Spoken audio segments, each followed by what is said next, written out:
Well done. Got Andrew with us from the Dunga Derby. Now, we're talking 2020. Not all bad, hey? Not all bad, mate. Cracker year. Many positives. Great success. Absolutely. Now, it was a year where Dunga Derby wasn't even going to happen. Yeah, look, we started strong. February was great. We had plenty of teams. We were registering. We were sold out. We had a track. We had a route. Yep. And then that dirty thing called COVID stopped us pretty quickly in our tracks. Yeah. Pretty crazy too, because everybody had put in a lot of work, like some of the teams. Dazza and his team, they had pretty much tripled or quadrupled their minimum by that stage already, didn't they? Because there's an event that they were hosting, I think it was at the end of January. Correct, yeah. So they were able to get a sportsman's lunch in at, I think it was down at Blazing Saddles, and they literally just snuck it in by a couple of weeks, before everything got shut down. So they were one of the few teams that had some runs on the board really early in the season. Yeah, so for the rest of us, like Car 18, that didn't have any money, we were going, okay, how's this going to go? Because you guys sort of never lost hope, did you? No, we didn't.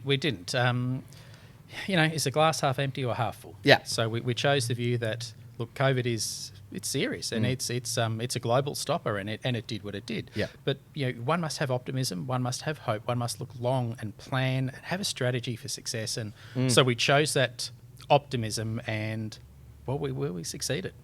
Yeah. So here's the thing that blows me away. Just by pure chance, you picked the date out that didn't interfere with anything in your life, right? So there might be a little story to that. So when we realised that obviously the Dunga Derby wasn't going to run in the traditional space of that sort of July first weekend of August, we had a fallback date of roughly sort of 3 months, but it wasn't exactly concrete. Yeah.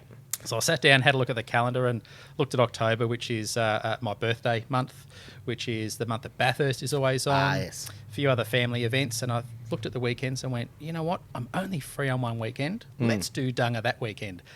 That's how we chose the date. Yeah, yeah. And it worked out. Almost. They changed Bathurst. That's right, they did. So Bathurst actually ended up on the weekend of the Dunga Derby, but that's okay. You can do that for we 1 will year, that right? Yeah. Yeah. And so with Dunga Derby, it's about raising money for Rally for a Cause. Now, this is about helping out families that have serious problems, right? Yeah, correct, yeah. So families with a life-limiting medical condition or something that's happened outside of their control, potentially an unplanned death in the family or unplanned disability.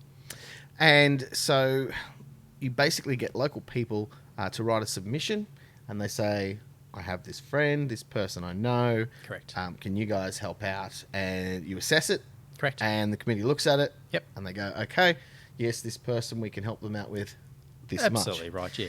And I think one of the great things about Rally for a Cause is that they use the money really wisely. So if there's a whole heap of people that are involved with Dunga Derby that are builders or they're labourers of some sort, or they've got some sort of skill, and that skill can be utilised. Correct. Rather than having to pay a tradesperson to do it, you can actually just pay for the materials. Correct. And then get the guys to come in and build a ramp or a special pool or exactly something right. like that. So we've seen that on a couple of scenarios. One was the big backyard blitz. So we saw effectively the amount of money allocated was stretched and doubled and tripled and quadrupled because of the local businesses that donated their time and their services. So we acknowledge that without that support, we just couldn't help the community as far as we can. That's right. You stretch the money. We stretch it. Yeah.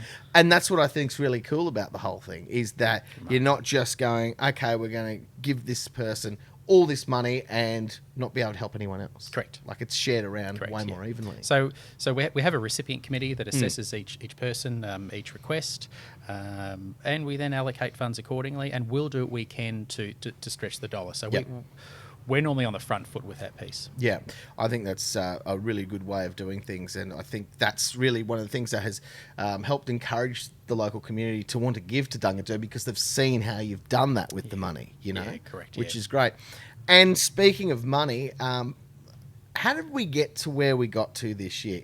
You broke a record, right? Blew me away.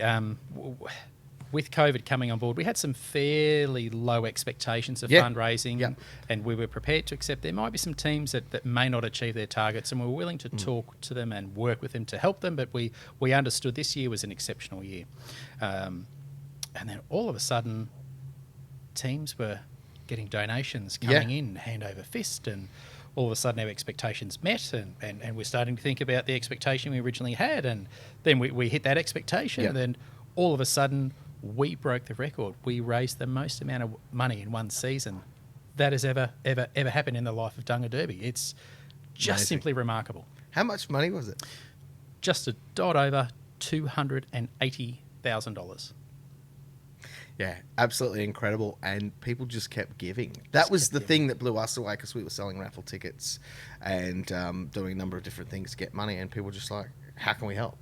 How can we help? Yep. You know, and you've got a couple of theories on that one. One of them is that maybe last year we weren't spending as much money on ourselves. Yeah, correct. And I've heard a bit of chatter, and it comes from talking to a few good sort of friends and families, and where they would normally go on that annual holiday or that overseas trip, they'd spend 5, 10, 15, 20 grand on it. Well, now they can't. Yeah. And we're confined. We can't do the things we want to do. So we kind of come back to this grassroots community feeling, and we're looking for a feel good, for a good outcome. So we're seeing families and businesses put money back into the community, which for us translated to money back through Dunga Derby and donations to teams. People just wanted to help. Correct. Which is fantastic. And it looks like 2021 has kicked off hugely again. Ridiculous. So we've broken a record already. What are we, the 28th? 28th of January. We've broken a record. Last year, we sold out the Fraser Coast by the 19th of February. We did it on Saturday, just gone, at 7:13 a.m. Fully sold out the Fraser Coast Dunga Derby. Like 13 minutes. 13 minutes. It's amazing. It's just extraordinary. Yeah. Absolutely. Blew me away. Well, already, I think my team has hit their minimum.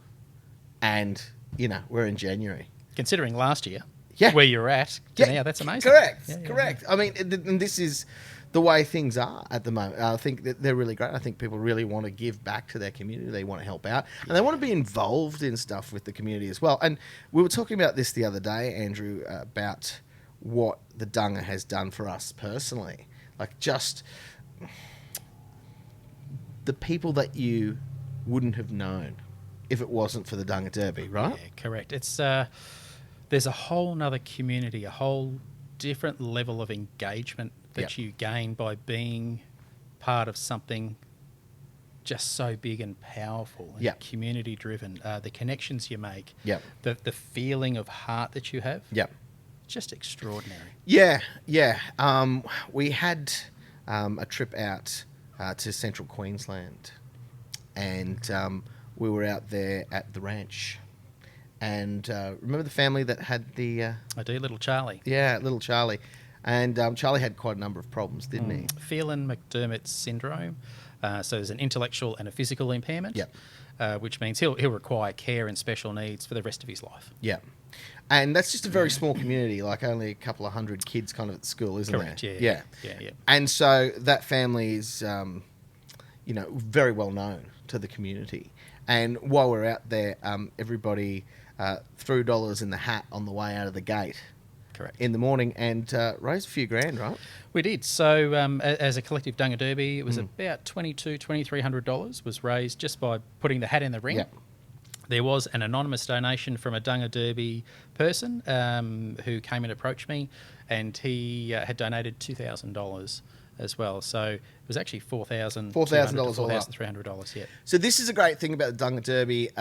While you guys are out and about, you will actually drop some money on communities that might not have received those sorts of funds before. Yeah, correct. So one of the things, our mandate is to look after our Fraser Coast Wide Bay community. Yeah.